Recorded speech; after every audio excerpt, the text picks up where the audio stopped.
Rachel. Hello, Jen. Oh my gosh, after all our Twitter conversations and emails, here we are talking face to face. Well, kind of, right? Yeah, as close as we can get. I'm so excited to do this. Thank you. Oh, thank you for accepting the invitation. So I read your recent Ed leadership piece and absolutely loved it. And one of the points that you make in the piece is that in order to have a scientific approach to literacy, we need to be making sure we're looking at the sciences, plural.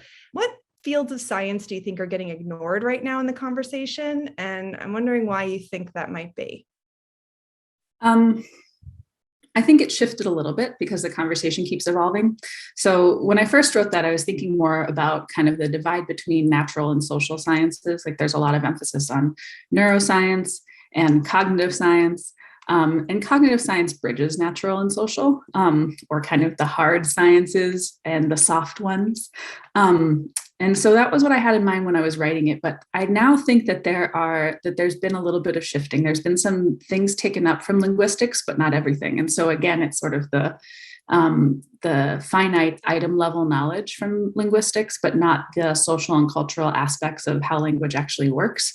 And so kind of picking and choosing from a couple of different sciences and calling it, still putting it under the banner of the science of reading as if it's a singular thing. And as if it's the only thing. So if it's singular like that, it's got to be like it's in opposition to something. So there's the science, and then for everything else, there's MasterCard, or for everything else, it's not scientific, so it shouldn't be used. So it's kind of an unhelpful positioning because it doesn't leave any room for any new discoveries. And it also doesn't leave room for anything to add nuance or questioning or anything that destabilizes the central truth of these are the things that should happen, and we know exactly how and why for everybody. Yeah, and I think one of the things that I wonder about, and maybe the incorporation of linguistics and what language means, is the demographics of kids that tend to be studied and those that tend not to be studied in some of the research that's being privileged. What do you have to say about that? So I love this because I was a psychology major in college, and I remember reading about a study. I think it's called "The Strangest People or the Weirdest People." I'm sure we can link to it in the show notes. I talk about this a little bit in my reading teacher article about the science of reading. And it basically sort of broke down how much of what we know about psychology is based on studies of freshmen in college, because, freshman psychology students have to participate in studies. And so like a huge amount of what we think we know, like as if it can be completely known, but a lot of the patterns that we've recognized that we think are, definitely incomplete and possibly wrong, are based on like 18 to 21-year-old people that go to liberal arts schools and take Psych 101. And that ends up being a pretty small proportion of the population. And so that doesn't really speak to or recognize. And then, of course, we also can look at psychology journals and see that they're mostly edited by and written by folks in the Western Hemisphere who write and publish in English.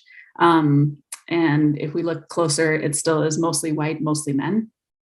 That's shifting, but it's not equal by any means. And so in terms of perspectives and interpretation, like what we know, and I'm using goofy like inflection on that word, like there's no known.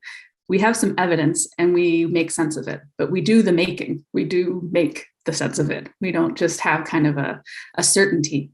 I think certainty in general is kind of unscientific. Like we do a lot to make sure we understand how certain we are about science. We have lots of different statistical tools and conventions and agreed upon ways of saying things in scientific publications that show how certain we think we are. But certainty, complete certainty, isn't a thing because humans are so different from each other. Yeah, let's talk about that idea of certainty. So, right, when there's something that's worth being published, it's got to have some finding to it, right? And the findings need to be somewhat statistically significant, right? For those who haven't taken statistics in college or haven't gone through research design methods classes, or maybe it's been a while, can you explain in plain English, what does statistical significance even mean? So statistical significance just means better than chance. So the classic example is like flipping a coin, like it'll be one or the other. And that doesn't mean the coin is weighted in any particular direction. But once we get to the point where it keeps being heads over and over, more than you'd expect from chance, we start to think that it is significant. And then we, being the scientific community, has set levels of what we think is acceptable. And in education research, we usually set the level at 95% certainty. We basically say we want to be 95% confident that this is not a mistake. Not that this is always true for everybody, but that this is not just purely chance. That when kids grew under these circumstances, it was because of the circumstances instead of due to chance. And so that 95% does not mean it's going to work for 95% of children. It just means 95% sure that it's not just a fluke, right? Right. In this case, no, it's not going to work for everybody. It's just like what I'm telling you about the 30 kids I tested or the 3,000 kids I tested. I'm 95% sure that I'm telling that what I think happened. Not necessarily that it would happen anywhere else, but that what I think happened. So on the 21 undergraduates that I tested from their Psych 101 class, it's just their certainty about their claim, not about the generalizability of the claim.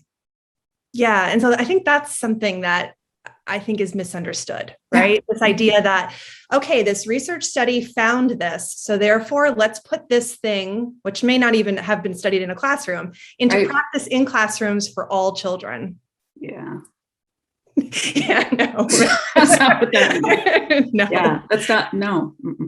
Yeah. So this idea, like this thing works, so let's do it for all children. I feel like that's another common thing that's being talked about now, right? That there's this, certain advocates are saying that all kids can benefit from this particular sequence, pace, and methods because it was shown in this study or in this series of studies. I'm wondering, in what ways do you feel like that thinking is flawed? This idea that we should just do this for everybody because it's shown to work for some. Like, how long do we have? Sorry. Yeah, right. Just go on all day. I think that one potential place for common ground is the idea that instruction should be responsive to the students. I think the division comes back again when we figure out like what being responsive looks like. Fidelity to the program is one thing, fidelity to the child is another. And I think folks that are used to like engaging in child watching and using that as a way to fuel their instruction are frankly appalled that you would follow the program instead of the child. I think folks that don't know how to do child watching don't even know it's a thing, and are frankly appalled that somebody would make stuff up instead of following a program. Your life opportunity is attached to being literate. Your schooling opportunity, you're standing in the community. Even if it's just your child, you're standing in the community as a parent if your child is struggling with literacy. These are really big things that hit on a bunch of different kinds of fears. And so when someone suggests that there's certainty attached to a program because it's research-based, or when they say that there's certainty attached to an approach because it's scientific, folks are willing to give up a lot for certainty. Like we see this all the time in kind of fundamentalist approaches to anything, to dieting, which I write about a little bit in the leadership article, to religion, to really anything. When we promise certainty, we get a big T truth and say like, this is how it is, and you can count on it. Usually somebody's lying. Yeah. I mean, the stakes are very high. Everyone agrees we want kids to be highly literate, not only skilled, but also love to read. We're all on the same page about that. It's just a question of what exactly are the techniques that are going to help. And, as an experience of a New York City public school teacher with more than 30 kids in a classroom, ranging 3 full grade levels, to those who are really in the classroom with kids and seeing the wide range, the idea that one size fits all is just a really challenging, really challenging idea to accept. And the acrobatics you have to do to make it work. So if you are in a position where you have to use this particular approach on this particular day, the acrobatics you have to do to hold kids' attention and to make it worth it for them to pay attention, there's a cost to those. So, you do see there's a time cost, but there's also like an energy and effort and investment cost on the part of the child to like manage themselves, to be calm and appropriately engaged, but also on the part of the instructor. And so even if you had an extra 15 minutes for something else, you've used up a lot of the resources in the classroom, a lot of the interactional resources that could have supported learning, to support an approach that may or may not have been a good fit for the group of kids that you have. And that could be for all 30 of your 30. I found this line of research that Carol Connor did at ASU or in Arizona over a series of years that kind of suggested that there's like maybe 2 or 3 versions of literacy instruction that should be happening all the time. And if they were happening, then most everybody would be getting what they needed in that classroom, not in 17 different tiers of intervention, but like in their one and only main experience. We would be getting about 95% of the kids. We like that number.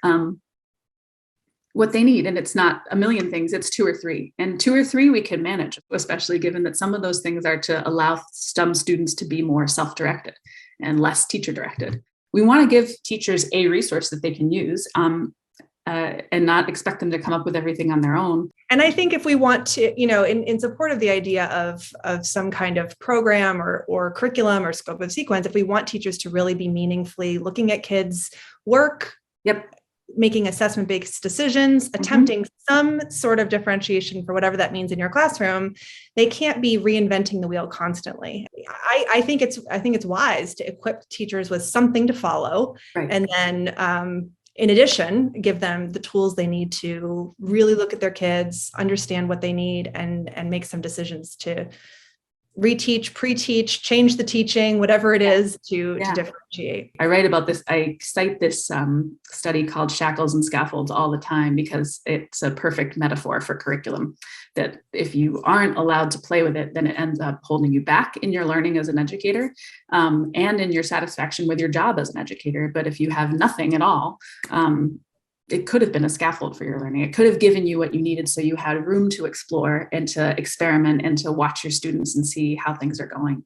Because, experience should add up to knowledge, right? Like teachers teaching for a bunch of years, you have all of these experiences that have accumulated that could accumulate into more understanding. I mean, I think what that's talking about is just continuous development, continuous learning on the part of teachers.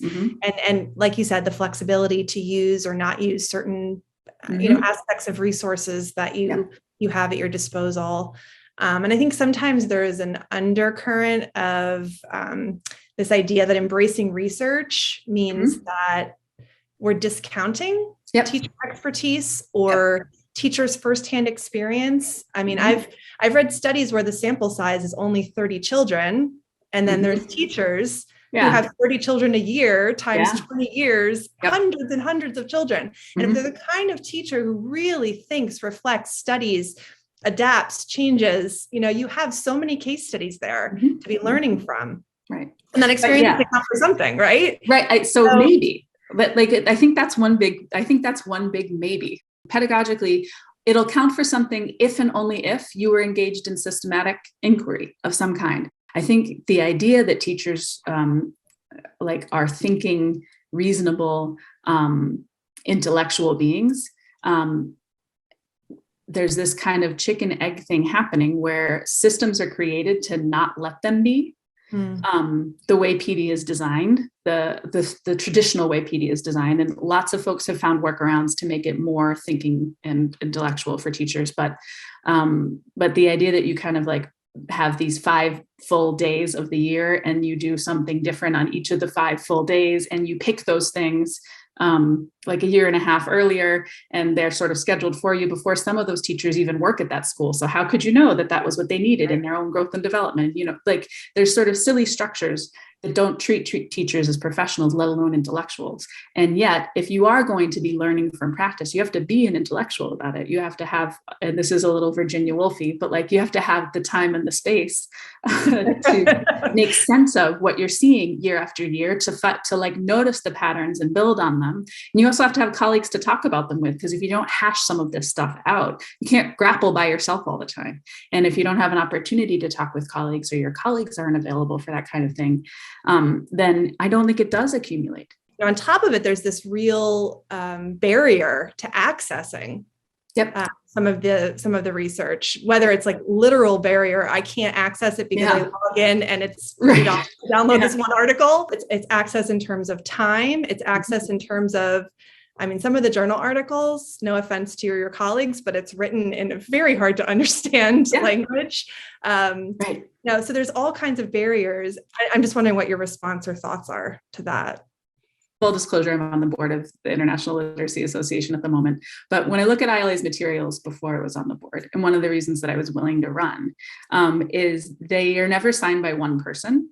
Like any sort of information that is put out has like the longest list of names. And it looks like the liner notes of the CD, like teeny little print and like a bazillion people.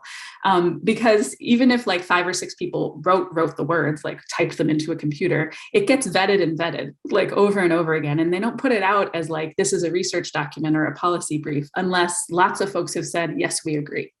And so there is, and it's very accessible. I want to say, I feel like ILA has done a really good job of making things accessible. Not everything's behind a paywall. That recent, the recent edition of the Reading Research Quarterly, where I think every article was available to everybody. I mean, that's remarkable. So I just wanted to say thank you for that. Yes. Oh, good. I'm so glad. And that's part of the hope. Like we'll come back to that issue, and that's part of the hope that's coming.